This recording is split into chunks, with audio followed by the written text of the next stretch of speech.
하나님의 말씀 마태복음 17장 14절에서 20절까지의 말씀을 같이 보도록 하겠습니다. 그들이 무리에게 이르매 한 사람이 예수께 와서 꿇어 엎드려 이르되 주여 내 아들을 불쌍히 여기소서. 그가 간질로 심히 고생하여 자주 불에도 넘어지며 물에도 넘어지는지라.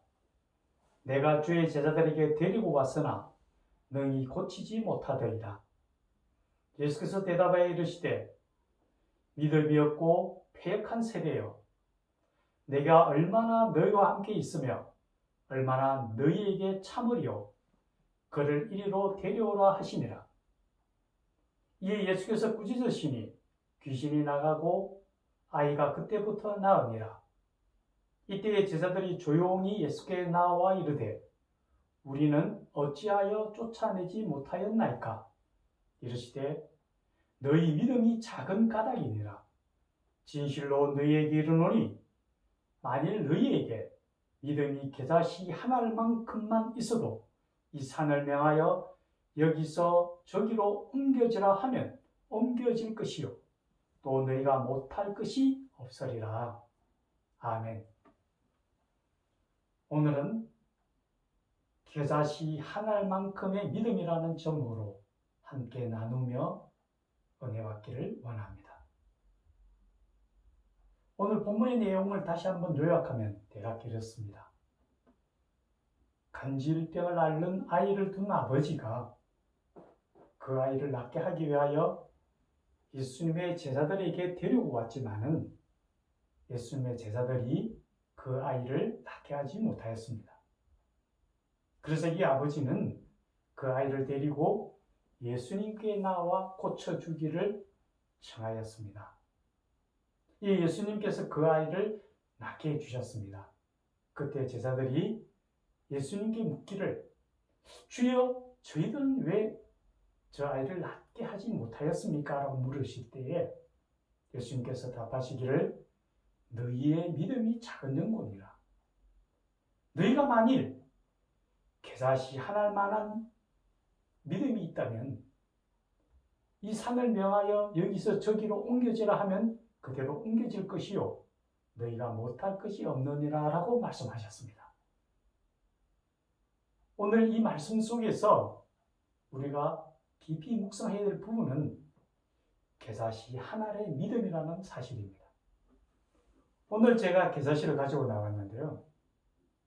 이 안에 보면은 이 작은 네모 안에 13개의 점이 있습니다. 아마 보이지 않으실 거예요. 이 겨자씨가 13개나 있지만은 점보다도 작아서 잘 보이지가 않습니다. 이 점보다도 작은 겨자씨만한 믿음이라고 예수님이 명하셨는데 그 안에 무엇이 있기에 예수님께서 겨자씨를 비유하셨을까요? 우리가 먼저 살펴봐야 될 부분은 이 겨자씨라는 씨앗 안에는 그 본질적인 부분은 바로 생명이 그 안에 있다는 겁니다. 우리가 보기에는 이 작은, 전보다도 작은 이 씨앗이 생명이 없는 것처럼 보일지 모르지만 분명히 이 안에는 생명이 살아있다는 거죠. 그래서 수천 년이 지난 씨앗도 심으면은 싹을 틔우고 열매를 맺는 경우가 있다는 거죠. 만약 이 씨앗에 생명이 없다면 이것은 아무것도 쓸모없는 쓰레기에 지나지 않을 겁니다. 그래서 오늘 예수님께서 믿음에 대해서 말씀하시면서 이 겨자씨를 말씀하시는 것은 바로 이 생명이기 때문입니다.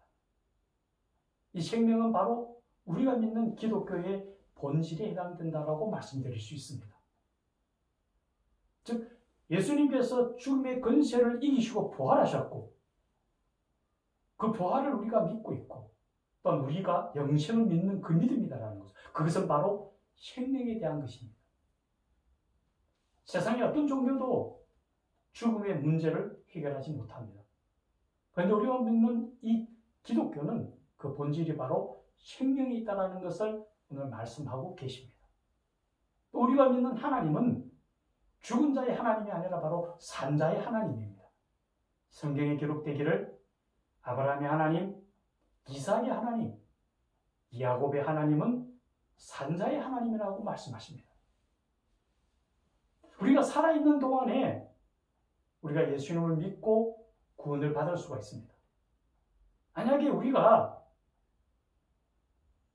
예수님을 믿지 않고 죽음으로 해서 우리가 지옥에 떨어진다면 우리는 그곳에서 벗어날 수도 없고 구원을 받을 수도 없다라는 사실입니다. 복음서 기록에 보면은 부자와 거지 나사로에 대한 비유의 말씀이 나옵니다. 우리가 잘 아는 바처럼 부자는 호화롭게 살면서 매일 연애를 베풀고 호화롭게 삽니다.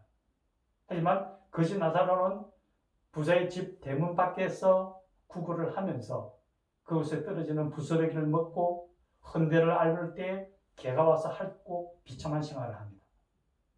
그 두 사람이 동일날 죽어서 거지 나사로는 아브라함의 품에 안겨서 천국에 갑니다. 하지만 부자는 지옥에 떨어집니다. 그 지옥에 떨어져서 그곳에서 너무나 뜨겁고 너무나 힘들고 목말라서 주님께 이렇게 얘기합니다. 주여, 저 나사로를 시켜서 이 손끝에 찬물을 찍어서 내 혀에 대어서 나를 좀 서늘하게 해주십시오. 너무나 작은 부탁일지 모릅니다. 그런데 주님께서는 그렇게 말씀하십니다. 여기와 거기는 그 사이에 큰 구름이 있어서 여기서 글로 넘어갈 수도 없고 거기서 이쪽으로 넘어올 수도 없다고 분명히 말씀하십니다. 우리가 죽어서는 아무것도 할 수가 없습니다. 우리가 살아있는 동안에 예수님을 믿음으로 인하여 우리가 생명이 있는 가운데서 생명의 주를 우리가 믿음으로 영생에 들어가는 큰 축복을 받았다는 것을 생명은 우리에게 얘기하고 있다는 거죠. 두 번째 우리가 살펴봐야 될 것은 이 씨앗은 땅에 떨어져서 그곳에서 썩어야 싹을 키운다는 거죠. 그것은 엄청난 변화를 일으켜야 된다는 거죠. 성경에서는 우리에게 이렇게 얘기합니다. 그런즉 누구든지 그리스도 안에 있으면 새로운 피조물이라. 보라, 새 것이 되었다라고 이야기합니다. 우리는 이제 세상과는 구별된 하나님의 자녀로서 부름을 받았기에 분명히 세상과는 다르게 살아야 될 것을 우리에게 말씀하십니다. 만약에 우리가 생각해 보시기 바랍니다. 쇠가 녹이 썰고 더러워져서 그것을 도저히 쓸 수가 없다면 어떻게 색으로 바꿀 수 있을까요? 그것은 뜨거운 용광로에 그것을 넣어서 녹여서 거기서 불순물을 제거해내야 됩니다. 우리 또한 세상에 살면서 세상에 온갖 더럽고 추악한 것으로 우리가 물들어 있다면 그러한 추악함으로부터 우리가 벗어나야만 된다는 거죠. 세상 속에 살지만은 하나님의 자녀로 부름을 받았기에 우리는 분명히 세상과는 다른 삶을 살아야 된다는 것을 변화를 우리가 이루어야 된다는 거죠. 제가 예전에 읽었던 포울러스의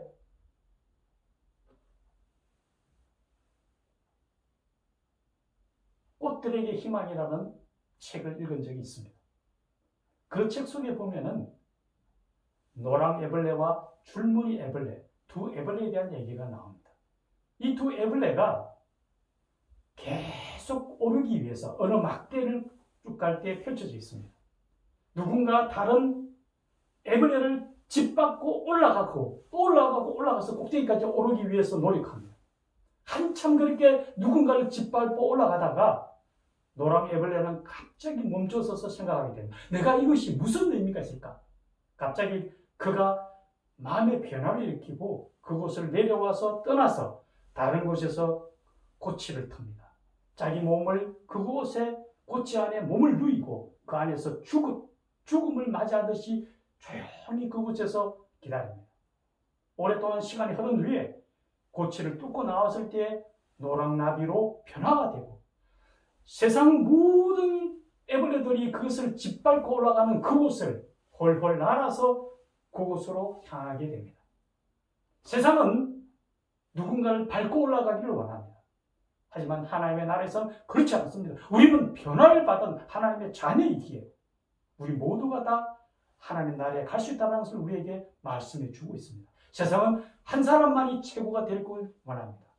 하지만 우리가 변화된다면, 하나님의 구원의 백성이 된다면, 하나님이 우리에게 구원의 방주를 내려주신다면 우리 모두가 하나님의 구원에 이른다라는 것. 그러기 위해서 우리가 분명히 알아야 될 것은 하나님의 밀이 떨어져 썩은 것처럼 우리가 세상과는 구별된 변화된 모습을 가져야 된다는 것을 우리는 기억해야 됩니다.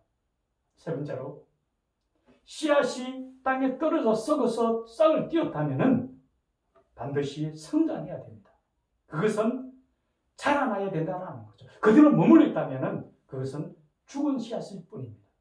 이 작은 씨앗, 눈에 보이지 않는 이 점과 같은 겨자씨지만은 이것이 자라나면은 2m, 3m 훨씬 큰 나무가 되어서 그 나무에 수많은 새들이 와서 집을 짓고 모든 새들이 아름답게 거처로 사용할 수 있는 아름다운 나무가 됩니다.